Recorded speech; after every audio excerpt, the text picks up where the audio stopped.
Pero guys, meron pong kapapasok lang na balita. Medyo masama po itong balita, mga kaibigan, no? Patungkol po ito sa ating Pangulong Duterte.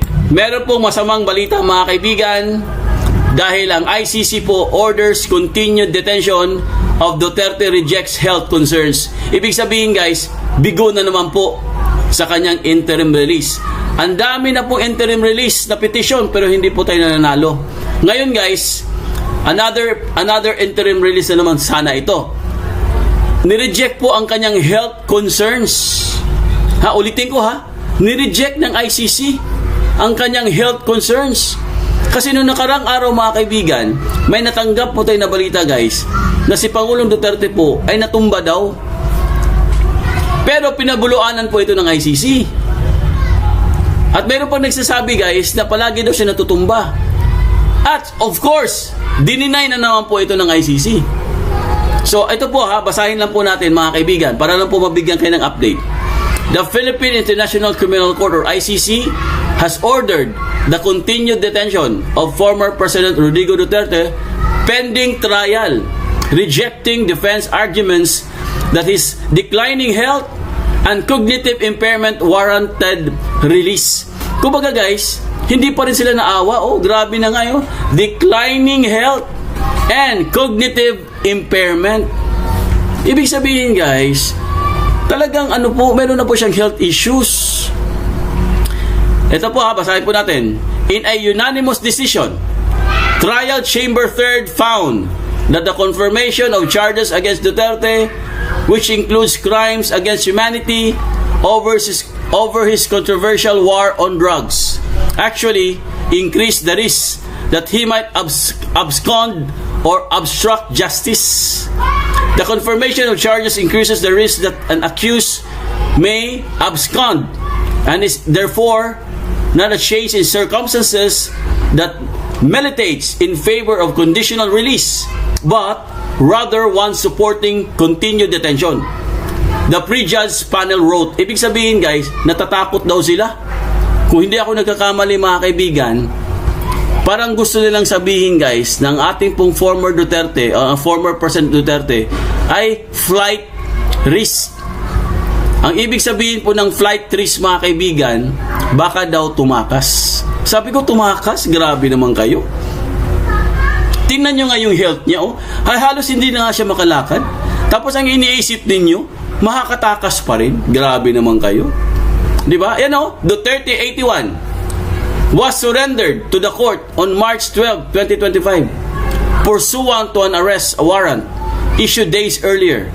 His detention has been upheld in multiple rulings since then, including September 2025 interim release decisions and January of 2026. Kasi po, kumbaga guys, ang dami na po nating ang dami na po nilang interim release na petition Siguro mga pang-apat na siguro ito, mga kaibigan. So both confirmed by the appeals chamber. The defense had argued that Duterte's physical condition and cognitive capacities represented a prima facie change in circumstances meriting reconsideration. Ibig sabihin, mga kaibigan, ayaw po nilang tanggapin guys ang kanyang physical condition. Talagang kaya po hindi po tayo nagpabibigyan ng interim release. Ugod-ugod na nga, grabe naman kayo. Hindi pa kayo naawa? Maawa naman kayo, 80 years old, 81 years old na po yan. Ano po ini-expect nyo sa 81 years old? So, lawyers describe frequent episodes of falls occasioned by a loss of balance and said his impaired short-term memory meant he is not capable of remembering sufficient details for the purpose of instructing others to tamper with the witnesses. However, kasi ang sinabi po, para maklaro lang po guys, ang sinabi kasi ng mga lawyers, mga kaibigan, meron daw siyang frequent episodes of falls. Ibig sabihin, may mga certain times daw na palagi siyang bumabagsak. Tsaka yung kanyang yung tinatawag na occasion by a loss of balance. Kasi syempre matanda na, di ba? Pag mga 81 years old kasi, mga kaibigan, kailangan na po ng talagang may taga-alalay dyan Di ba? Yung lolo ko nga, may caregiver nga Kailangan may taga-alalay sa kanya, di ba? Kailangan binabantayan siya palagi. So, ito po. However, the chamber noted that 3 court-appointed medical experts, nag-appoint daw sila ng 3 medical experts, had examined Duterte, and the reports do not contain any information that warrants modifying the accused detention. So, ang sabi po dito guys ng ICC mga kaibigan, nung nagpadala daw sila ng 3 medical experts at in-examine nila or nagkaroon sila ng full examination kay Duterte, wala daw silang nakita. Wala daw silang nakita guys na ganun po ang nangyari sa kanya. Oh, ayan o. Presiding Judge Johanna Corner along with Judges Kibong Pa and Nicholas Gilo, ang hirap naman basahin ito, also pointed at Duterte's refusal to attend his confirmation hearing, during which he stated, "I do not recognize the jurisdiction of the International Criminal Court over my person." So the court said that the statement demonstrated that as low as what the accused will not comply with any orders that might be made in the respect of a release from the custody. So mga kaibigan, alam ko guys, masamang balita po ito na hindi na naman po mabibigyan ng interim release ang ating dating Pangulong Duterte.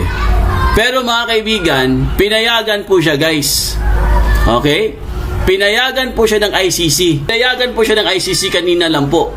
Yan o, FPRRD, pinayagan ng ICC na huwag dumalo ng personal sa status conference. Kasi may tinatawag na status conference no? Bago po sila magkaroon ng trial. Kasi po, bakit siya hindi pinayagan mga kaibigan?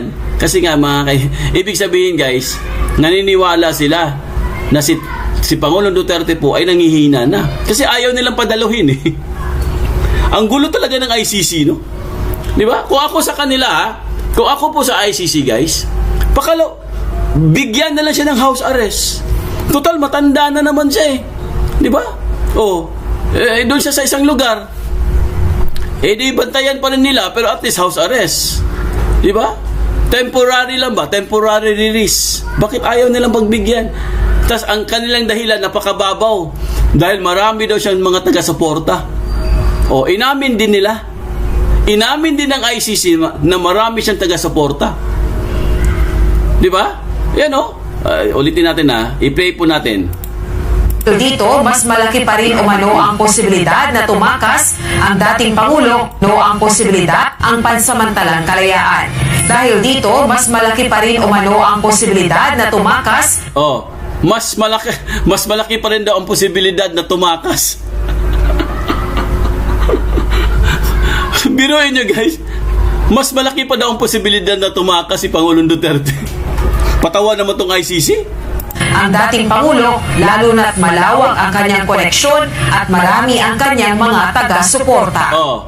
Kaya ayaw nilang bigyan ng interim release kasi nga malawak daw ang kanyang koneksyon at marami siyang mga taga-suporta. Grabe, yun lang yung dahilan nila. Di ba? Takot sila baka daw tumakas. Paano tatakas si Duterte? Paano tatakas si Pangulong Duterte? Diyos mio, sabi ni Adele. Diyos mio, Marimar. Ay, nako, Diyos ko po. Diyos ko, Lord. Naunsa naman tao ni, ng mga buang naman tao ni sila Ha? Hoy, bangag, nabuang nakabangag. Bayad pa more. Tapos hindi nila papayagan. Ibig sabihin guys, bakit hindi nila pinayagan para umattend po sa personal sa status conference? Ibig sabihin, naniniwala sila na si Pangulong Duterte po wala nang kakayahan. Kasi ayaw nila pa tayo mo, kumbaga, pinayagan ng ICC na huwag siyang dumalo. Hindi siya pinapadalo. Ibig sabihin, talagang naniniwala sila sa findings na hindi na nga siya, wala na nga siyang tamang pag-iisip. At syempre mga kaibigan, medyo patumba-tumba na po siya kasi wala siyang balance. Grabe, no? So yan po mga kaibigan, binigyan ko lang kayo ng update guys para at least mga kaibigan, no? Syempre kailangan po natin ng malaman po ang talagang ano na pong nangyayari sa ating dating Pangulong Duterte, dahil una sa lahat, palagi na lang po tayong natatalo sa mga petisyon. So sana naman, no, good luck po sa bagong mga legal team ng ating dating Pangulong Duterte. Magaling naman daw to itong mga bagong abogado, kasi may isang abogado dyan na nanalo na daw sa ICC isang beses. So at least guys, nabigyan po tayo ng pag-asa. Kung ano po mangyayari ngayon, tignan natin, dahil sa bagay mga kaibigan, sa November pa naman ang pinaka-trial. So abangan na lang po natin. At syempre, patuloy lang po tayo sa pagdarasal. Okay, araw-araw po tayo mananalangin. At syempre guys, ihiling po natin sa Panginoon na sana po bigyan po siya ng malakas na mga katawan. Alam po natin guys na talagang nangihina na po si Tatay Digong. Sana po i-guide siya guys, no?